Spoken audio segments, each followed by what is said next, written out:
Familia. I'm Angela Dominic, and today we're going to be working on some sauces. The first one we're going to do is my Nona sauce.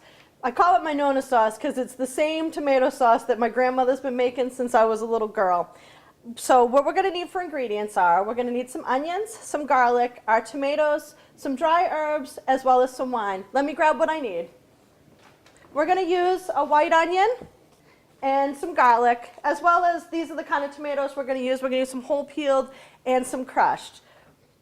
We got some red wine. Whatever you have around for red wine is going to work. So when you're looking for garlic, you want to find a nice solid head of garlic. Just grab yourself a clove, which is going to always fight with you. There's a little, if you just pop it, it'll make it easier to get into it. Oh, we've got a nice clove of garlic. Then a nice little trick when you're doing garlic is if you smash it with your knife, it pops it right open for you. So it makes it nice and easy. So you're not having to worry about peeling your garlic, taking all that time. Drop it right in the sink there. And then we're going to give the garlic a nice rough chop.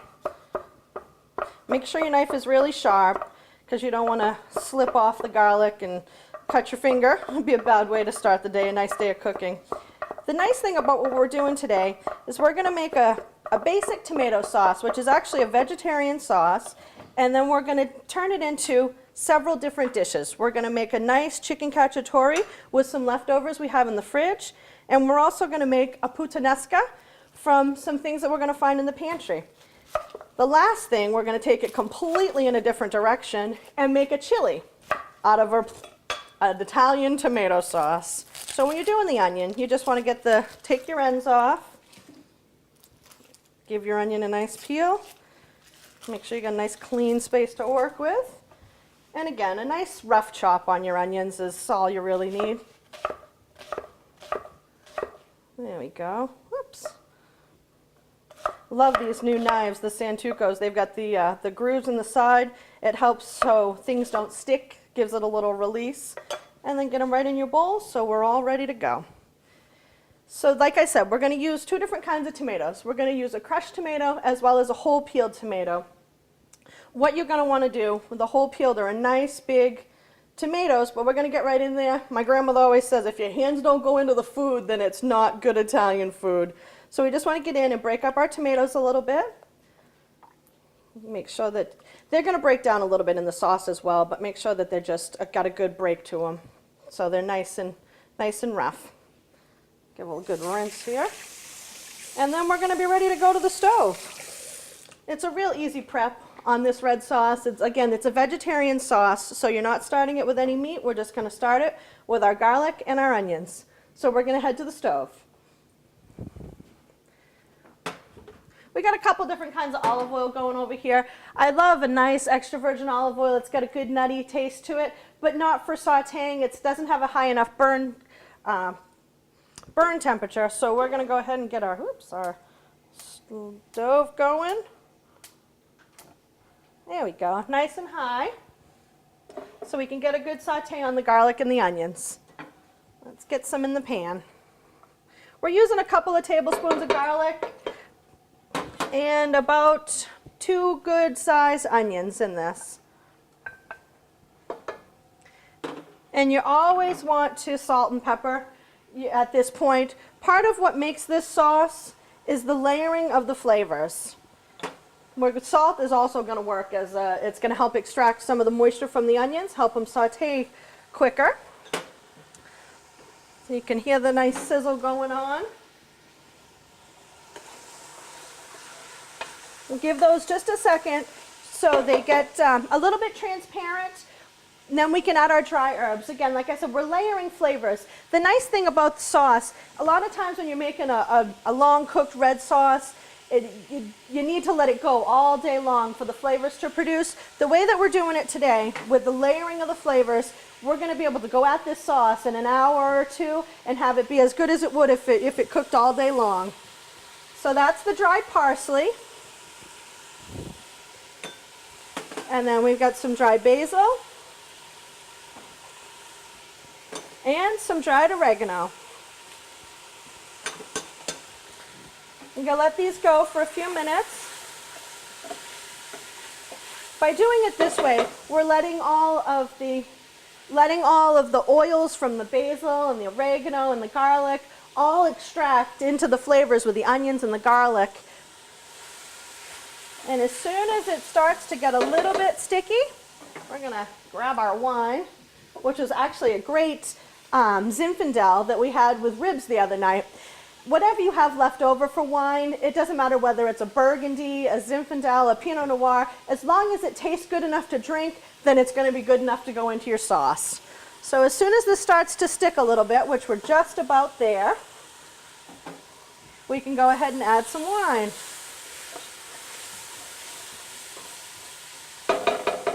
There we go. It's going to be about a cup of wine. There we go. 3 or 4 good times around on the pot. We'll do it. We'll cork that back up. We'll use it for everything else we got going on. All right.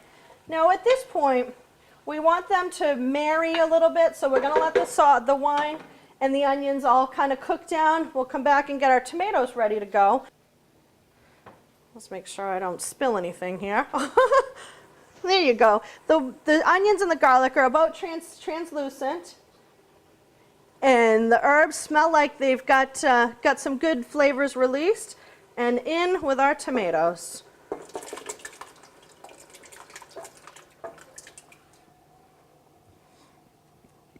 Get all that goodness out of the bowl there. Give it a good stir. Whoops. Again, it's the cooking time, so everything all gets nice and yummy and all mixed together, all the flavors marry. That's what we're looking for with this. So basically, that is your tomato sauce.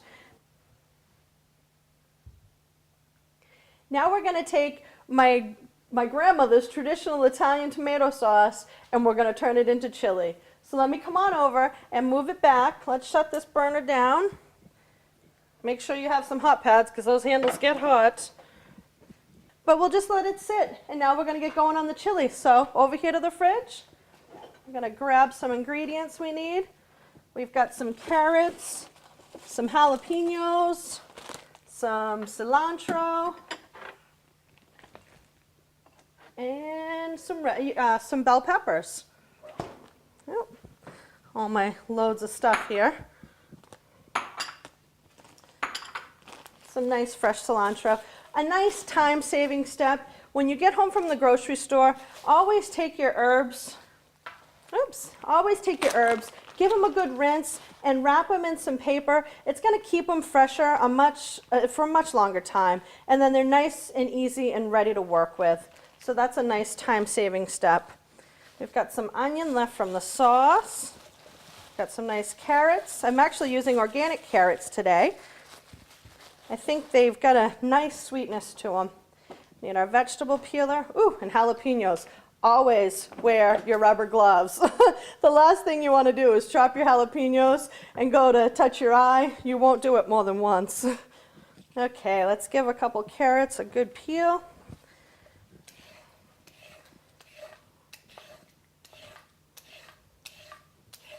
And then we can just give them a nice rough chop. Okay. Love the sink next to the cutting board. You can just chop and drop. Get the ends off. And give it a nice chop. I always say that I think God created our fingernails for chopping vegetables. When you're chopping, you always want to make sure that your fingers are held straight up and down, so if the knife catches you, it's going to catch your fingernail, not your finger. There we go. Put that right in the bowl with the rest of the carrots. It's neat. We're going to use some lentils in this chili today. The reason we're using lentils is that they are a nice, quick cooking bean. If you were to use a red bean or gloves. If you were to use like a nice red bean, red kidney or a black bean, they need to soak as well as cook for a couple hours. Most beans are a 2 to 3 hour cook time. And I'm going to change up knives so my knife isn't covered with jalapenos. Because then it will take a long time. This way, a nice lentil is a quick cooking. Jalapenos they're pretty mild. Jalapenos on the heat index are probably right around a 2 or a 3. You want more heat, move into something like a red chilies, moving about a 5 or a 6. And if you really want to blow it away, go for a habanero, but be very, very careful because they're super, super hot. So just a nice as fine of a dice as you can on the jalapeno. Because again, you don't want to bite into it. Even though it's a milder of the hot peppers, you still don't want to bite into a big old chunk of jalapeno. All right. And then I'm just going to grab a bell pepper. I've got one right back here. You just want to make sure that when you're picking bell peppers, like what you do with any other produce, just make sure it's nice and firm. Most produce, like your onions and your peppers, you want them to be a little bit heavy for their size. Changing back knives. We're getting rid of those gloves. We'll give this a good wipe down so we don't mix the jalapeno in with anything else. When you're doing a green pepper, a nice easy trick is to go around the edges. That way you're getting all of your outsides and then take off your end. And it leaves all the bulb all right in the middle. You don't have to worry about it. You may get a little ribbing, but you're mostly good to go that way. Give it a good chop. Again, it doesn't have to be a perfect dice, just a nice rough chop on your bell pepper, because they're going to cook down in the chili.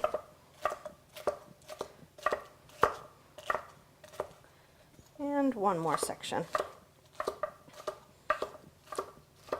Bell peppers are a pretty traditional ingredient in chili. The carrots aren't, but I like the sweetness that a carrot's going to give off, so that's why I always put a little bit of carrot in the back of my chili. Also, when I'm doing a meat chili, I like to use a little bit of dark chocolate. Sounds a little crazy, either dark or unsweetened. You never want to use milk chocolate, it's too sweet. But either a dark chocolate or a dark chocolate or unsweetened chocolate works great in chili. So there we go. That's plenty. And then we'll take the other half of onion that we had left from the sauce and we'll add that as well. We're going to use things like cumin and chili powder in our chili today. Cumin's got a nice smoky flavor, which is going to add some good depth to it. There we go. So the first thing we're going to do is get our aromatics, our garlic, our carrots, our green peppers, and our jalapenos all going in the pot, which we've got right here. Got our chili pot out, and then we're going to go ahead and move back to the stove. Get this on. There. We want to start out with a good high heat because we're looking for a nice sear on this. And again, we're going with regular olive oil instead of an extra virgin because we're looking for a high cook point, a high temperature point. We're going to use a little bit of garlic just because I put garlic in everything. So here we go. Just about a tablespoon, which is about a clove of garlic. We're going to go with about 1 large onion. Get that going a little bit.